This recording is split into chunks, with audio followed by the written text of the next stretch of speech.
My name is Sarah. I'm 25 years old and work for a local company. I just got married this year and live with my husband Bobby, who's the same age as me. We were colleagues at the same company, an office romance that blossomed into marriage. Bobby has always shared a lot about his family, and he is very family-oriented. When I heard this, I felt he was a very kind person.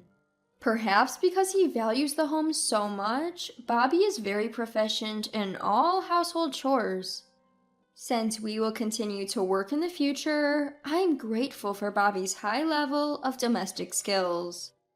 One day, when we went to meet Bobby's family in preparation for our marriage, only my mother-in-law was there. It turned out Bobby's father had passed away a few years ago. Bobby had been living alone after his father's death, but moves back home to live with his mother. She isn't old enough to receive Social Security benefits yet. Having been a stay-at-home mom all her life, she's surviving on the savings left by Bobby's father, but that's going to run out at some point. Concerned about his mother's living conditions, Bobby moves back home and was providing her with financial support. That's why she seemed anxious about Bobby leaving home after our marriage. Although Bobby and his mom wanted me to live with them, I wasn't really enthusiastic about the idea. That's because all the acquaintances I knew who had lived with their in-laws didn't have successful marriages. Living in someone else's home, even if it's Bobby's family's home, might be stressful. I wanted to avoid that, so I was against living together at this point. When I gently declined the offer to live together, my mother-in-law seemed a bit down. Seeing that, I suggested renting an apartment near her home. That won't be so lonely. Seeing her look relieved, I felt a great sigh of relief. Bobby seemed satisfied too, thinking it'd be okay if he could continue to provide for his mother while living nearby. As for the money for his mother, it seemed to come from Bobby's salary, so I didn't intervene. Perhaps relieved, my mother-in-law seemed genuinely happy about our marriage. I can't believe my son is marrying such a beautiful woman. It's like a dream. That's very kind of you. You don't have to be modest, Sarah. You're a wonderful person. Her words were so direct, I couldn't help but blush. Thinking of her smiling face, I believed happy days were ahead. After we started living in the nearby apartment, my mother-in-law began to visit us often. She would arrive in time for when we returned from work, bringing takeout food with her. She'd come over for dinner 3 or 4 times a week, so we spent half the week eating dinner with her. Cooking after work can be quite tiring, so it was very appreciated to have meals already prepared. However, knowing she was struggling financially, I was a little worried about her frequently buying takeout for us. She said it was okay because she was also eating, but I still felt somewhat guilty. This situation with my mother-in-law lasted for about 6 months, but gradually I began to feel a sense of discomfort. Good evening, Sarah. Aren't you coming home a bit late? Do you think so? I'm working, so it's normal, I think. My mother-in-law gradually started to make prickly comments. Work is a good excuse, but you're a wife, right? Don't you ever think that you need to work a little harder on the household chores? She seemed annoyed that I was coming home at the same time or later than my husband. I manage because I'm the one who brings home the dinner, but you don't seem to cook much. Are you making proper meals for my son? I usually do. Depending on when we get home, there are days when my husband cooks too. That's how we share the chores.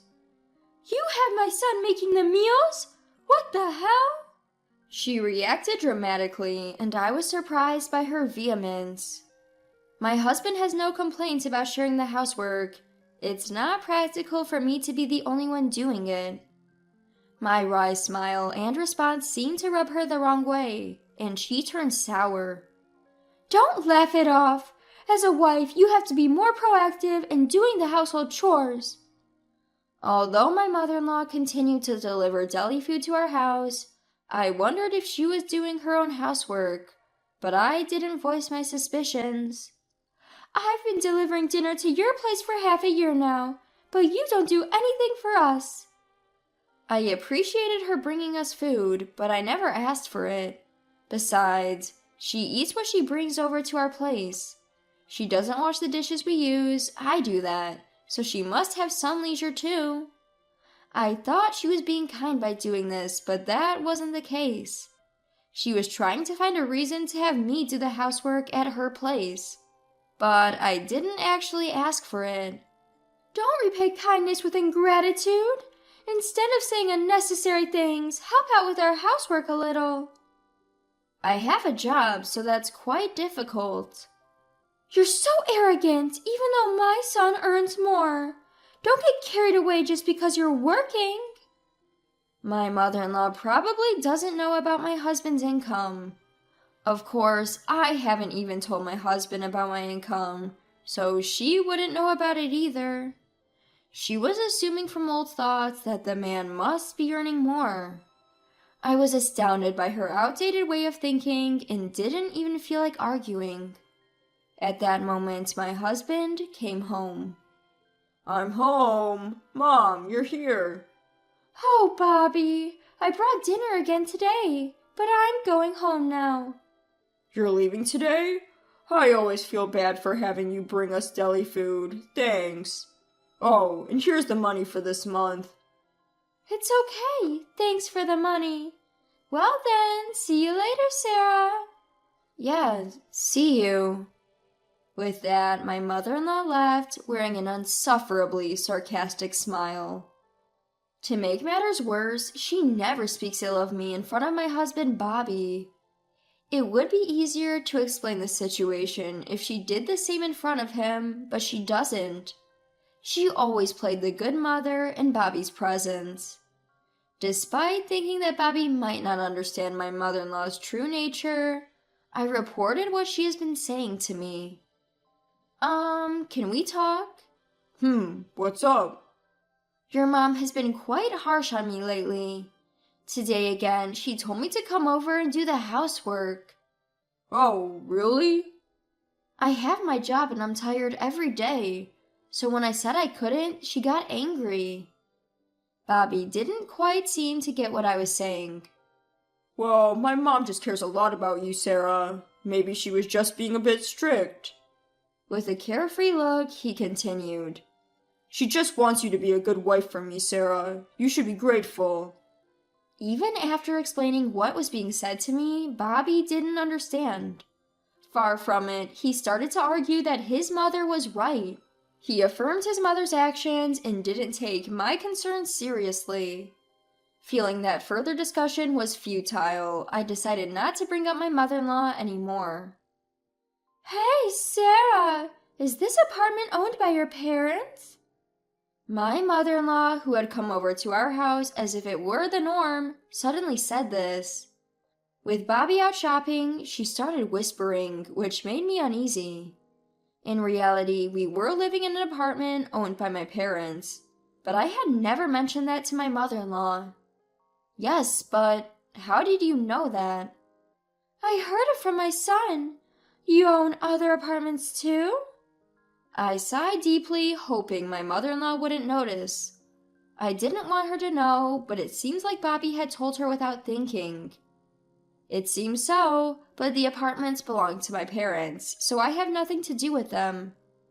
That can't be. By the way, your parents must have a decent passive income, right? Judging from the way my mother-in-law was talking, I had a bad feeling. I'm not really sure about that. I have nothing to do with the apartment business. My mother-in-law seemed irritated that I wasn't engaging with her properly. Even after Bobby came home, she continued to wear a disgruntled expression. Mom, what's wrong? Sarah's parents, they own several apartments, right? I didn't know they had so much wealth. Sarah, were you hiding this from my mom? Bobby, too, started to blame me with this expression.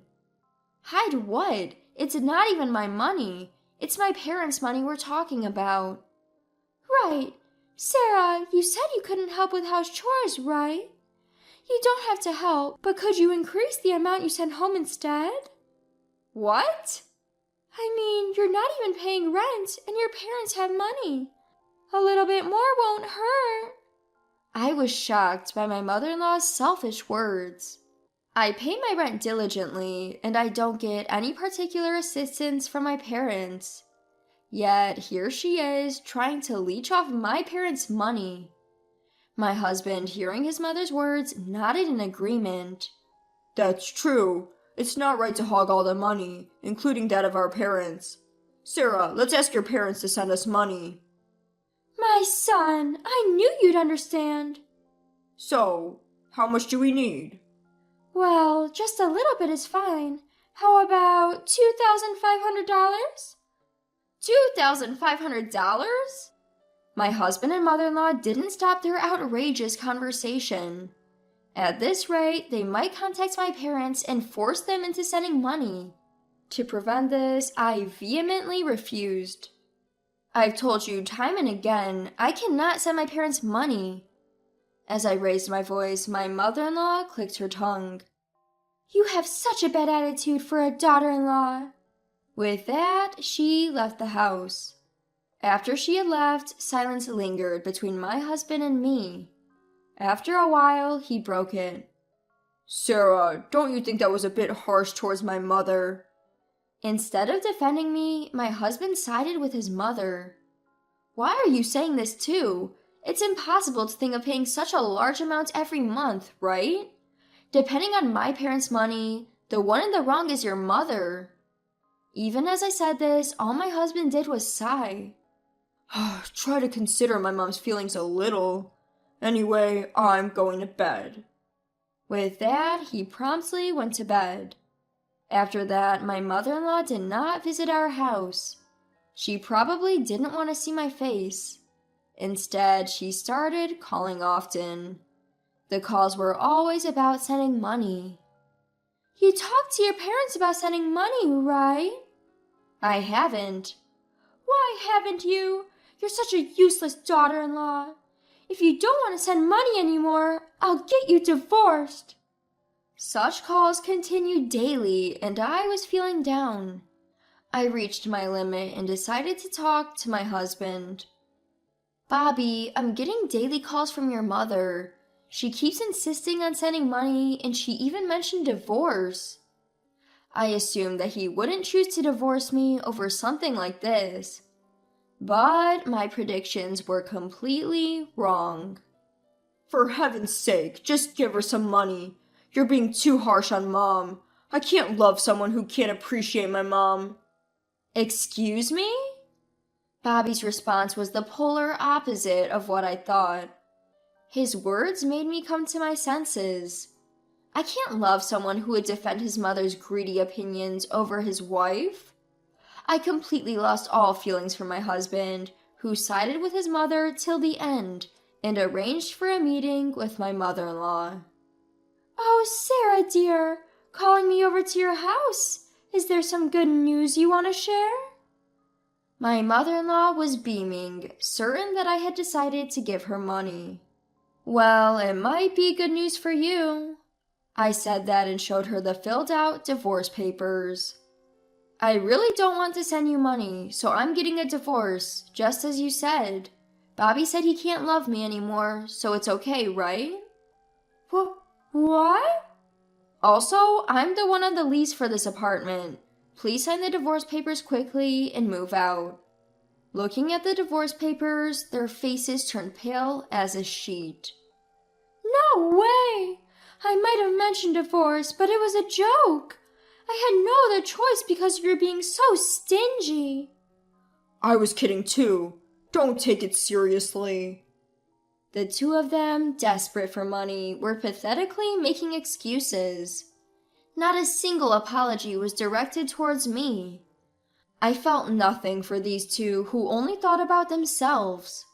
I see, but it was you who suggested the divorce, right? I just followed through. As they realized that I was serious about the divorce, the two of them started to get frustrated. All you had to do was cough up the money. I can't stand that self-righteous attitude of yours. Cut it out! Facing the two of them who started shouting, I showed my phone and said, I've recorded everything you've said. I might be able to get some compensation if I take this to a lawyer. Or should I call the police right now? Upon realizing I had evidence, they quieted down instantly. Realizing his fate, Bobby filled out the divorce papers, packed his belongings, and left, never to return to this house again. But my mother-in-law was a different story. After the divorce was finalized, I started living freely. Bobby moved back to his parents' house. My ex-mother-in-law, seemingly desperate for money, started berating Bobby, who divorced me. I sometimes ran into Bobby at work, and he always looked exhausted. She started stuffing my mailbox with papers scrawled with nasty words, and even scratched my apartment door. What is this? I'm sure it's her. I was enraged when I discovered this. The security camera had clearly captured my ex-mother-in-law's harassment. I didn't hold back and reported this to the police, providing the footage as evidence. The police, aware of my ex-mother-in-law's rants at home, promptly issued a restraining order. Of course, I'm also billing her for all the repair costs for the apartment. Living off her husband's savings, my ex-mother-in-law couldn't afford the repair bill and ended up making Bobby pay it. Feeling responsible for the divorce, Bobby is dutifully paying in installments. After this failed marriage, I had been pessimistic about love. However, 2 years after my divorce, I found a new partner. We were dating with marriage in mind, but I didn't want any money-related issues to arise later. Actually, my parents own an apartment building. I don't get any of the money, but my ex tried to force me to give him some, and we ended up getting divorced. Wow, that's something. It belongs to your parents, right? How greedy can someone be? It's good that you got out of there safely. Hearing my current partner's opinion, I feel truly relieved. Not everyone thinks like my ex-husband and ex-mother-in-law.